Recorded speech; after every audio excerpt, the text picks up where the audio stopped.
Pemerintah Kota Palembang kembali meluncurkan event olahraga dan kepemudaan dalam program Palembang Youth and Sport Event 2024. Pada 2023 lalu ada 107 event, tahun 2024 meningkat 140 event olahraga dan kepemudaan yang akan digelar. Event juga sebagai keseriusan dan dedikasi Kota Palembang dalam menjaring atlet. Event kita lebih banyak dari tahun lalu. Event kita ada 140, tahun lalu hanya 107. Tetapi biasanya seiring waktu, karena ini kan launching ini kan di awal tahun. Seiring waktu tiap bulan itu biasanya ada event-event tambahan.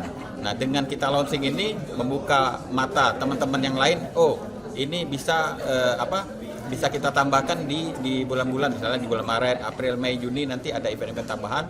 Setelah mereka tahu bahwa ada kalender event Kota Palembang untuk olahraga dan pemuda seperti itu. Selain itu, Dispora Palembang bersama Diskominfo juga meluncurkan aplikasi Simang Cek Raga untuk mempermudah masyarakat mengetahui serta reservasi fasilitas olahraga di Kota Palembang. Nur Muhammad, Kompas TV, Palembang, Sumatera Selatan.